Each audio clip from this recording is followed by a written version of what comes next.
Most people will never become wealthy, not because they don't earn enough, not because they aren't smart enough, and not because they don't work hard enough.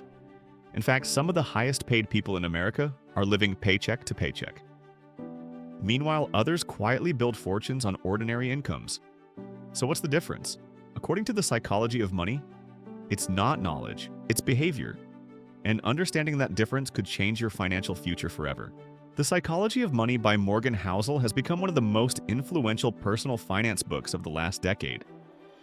Not because it teaches complex investing strategies, but because it reveals something most people overlook. Success with money isn't about what you know, it's about how you behave. Today we're breaking down the 5 most powerful lessons from the book. Lesson number 5. No one is crazy. Have you ever looked at someone's financial decisions and thought, how could they possibly think that's a good idea? Maybe they refuse to invest. Maybe they keep most of their savings in cash. Maybe they're terrified of the stock market. Or maybe they take risks that seem completely reckless. Most of us assume that people who make different financial decisions simply don't understand money. But Morgan Housel argues that this assumption is one of the biggest mistakes we can make. Because when it comes to money, no one is crazy. People make decisions based on their own experiences, and experiences are powerful. Imagine someone who started investing in 2010. For more than a decade, they watched the stock market rise. They saw portfolios grow. They saw investors make money. To them, investing feels logical, normal, almost obvious. Now imagine someone who lived through the 2008 financial crisis as an adult. They watched retirement accounts get cut in half. They saw businesses fail. They saw friends lose jobs and homes. For them, the stock market may feel dangerous, not because they're irrational, but because their experiences taught them a different lesson. Both people are looking at the exact same market, but they're seeing completely different realities. And the same principle applies to almost every financial decision we make. The way your parents handled money, the economic conditions you grew up in, the opportunities you had, the mistakes you've made. All of these experiences quietly shape how you think about wealth.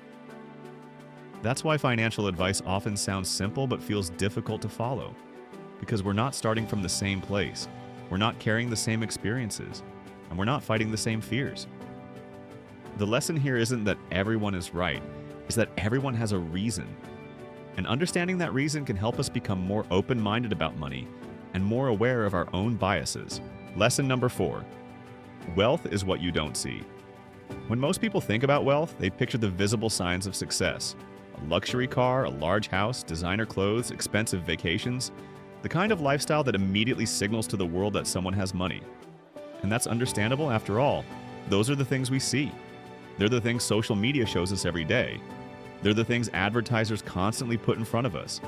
But Morgan Housel argues that one of the biggest misconceptions about money is confusing wealth with spending. Because wealth is not what you see.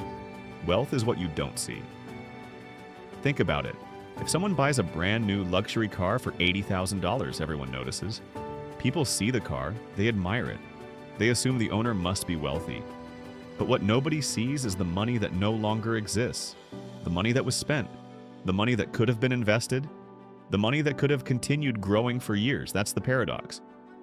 Spending money is visible. Saving money is invisible, and because it's invisible, society rarely celebrates it. No one compliments you for having a healthy investment account. No one stops you on the street to admire your retirement portfolio. No one takes pictures of your emergency fund. But those invisible assets are often the very things creating real wealth behind the scenes. This is why some people appear rich while quietly struggling financially, and why others appear completely ordinary while building substantial wealth year after year. The truly wealthy person is not necessarily the one driving the most expensive car. It may be the person driving a modest vehicle while consistently investing and accumulating assets. That's a much harder path, because it requires patience. It requires resisting the urge to impress others, and it requires understanding a simple truth. Looking wealthy and being wealthy are two completely different things. As Morgan Housel famously writes, spending money is how you look rich. Saving money is how you become rich. And once you understand that difference, you begin to see money through an entirely new lens.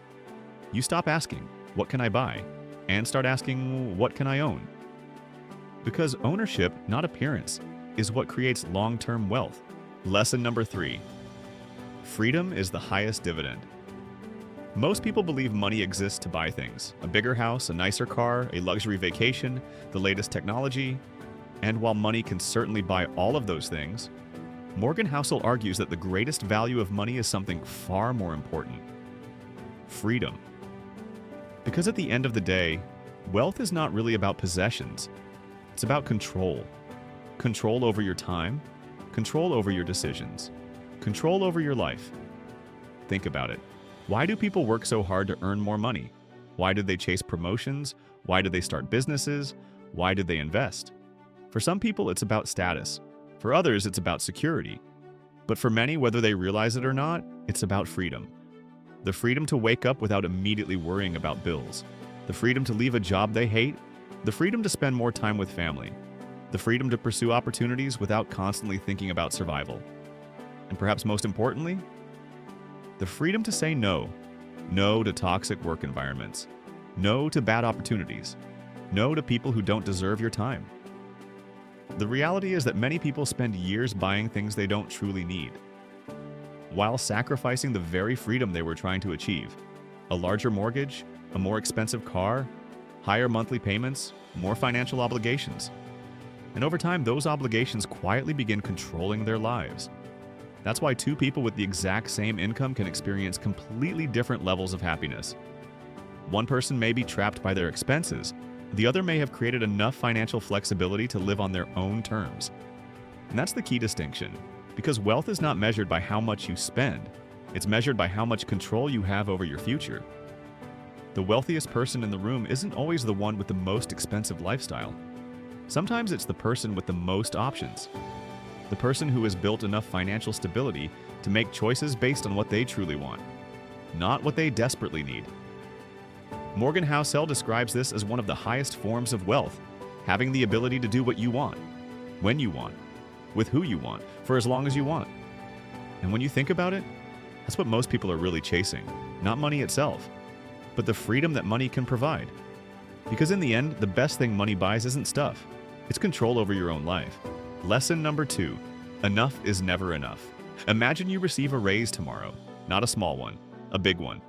Enough to significantly improve your lifestyle. At first, you'd probably be excited. You might celebrate, maybe upgrade a few things, perhaps move to a nicer neighborhood, drive a better car, take more vacations. And there's nothing wrong with that.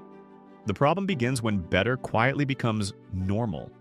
Because human beings have an incredible ability to adapt.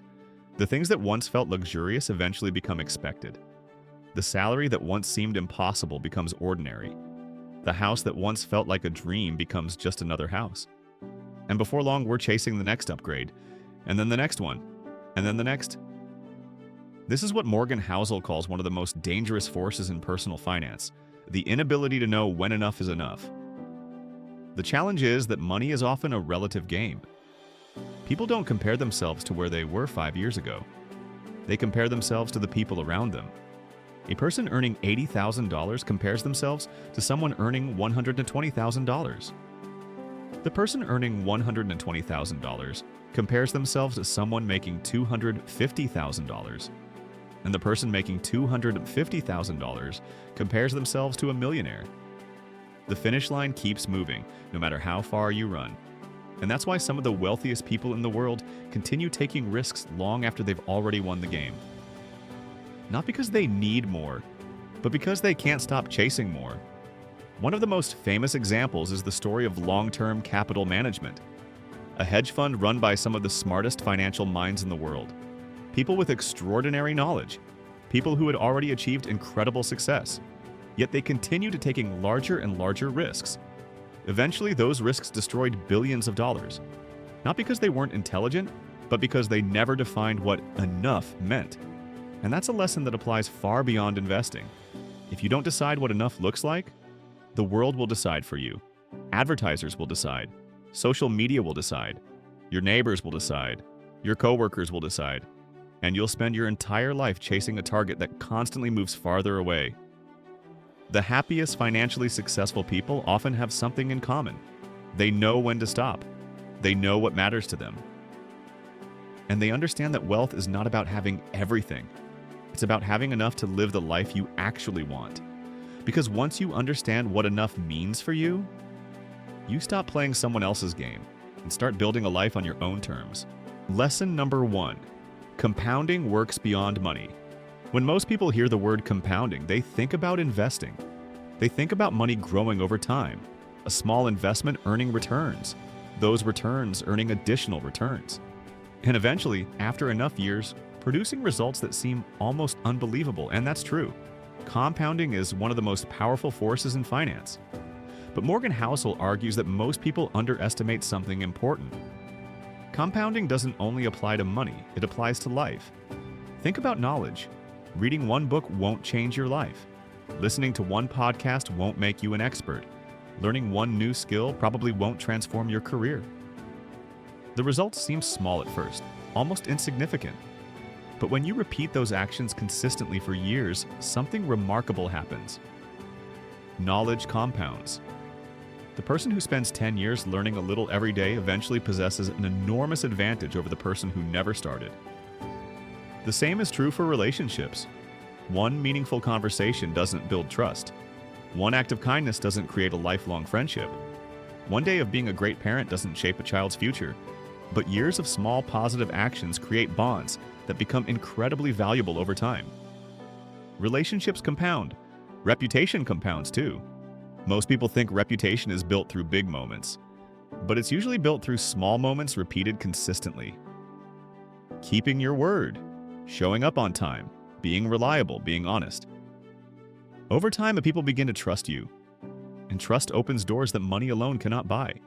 Even your health follows the same pattern. One workout won't transform your body. One healthy meal won't change your future. But years of good habits can dramatically improve the quality of your life. The challenge is that compounding is invisible in the beginning. That's why so many people quit. The investor stops investing because the account isn't growing fast enough. The entrepreneur gives up because the business isn't taking off. The student quits learning because progress feels slow. The results seem too small to matter. But that's exactly how compounding works. The biggest outcomes are usually delayed. For a long time, it feels like nothing is happening, and then suddenly the results become impossible to ignore. The wealthiest investors in history didn't become successful because they found a secret. Many simply gave compounding enough time to work. And that's a lesson that extends far beyond money. The small decisions you make today may not seem important, but repeated over months, years, and decades, they can completely change your life. That's why building wealth isn't about making one perfect decision. It's about making hundreds of good decisions and allowing time to do the heavy lifting. Because in the end, success is rarely the result of one massive action. More often, it's the result of small actions repeated consistently for a very long time. And that's the true power of compounding. The psychology of money reminds us of a simple truth. Building wealth isn't about being smarter than everyone else. It's about making better decisions consistently. Real wealth is often invisible. Freedom is more valuable than status. Knowing when you have enough can be more powerful than earning more. And the small choices you make today can create extraordinary results over time. Because in the end, wealth isn't built overnight. It's built through patience, discipline, and time. And that's good news, because those are things anyone can learn. Thanks for watching Wealth by Numbers, and we'll see you in the next one.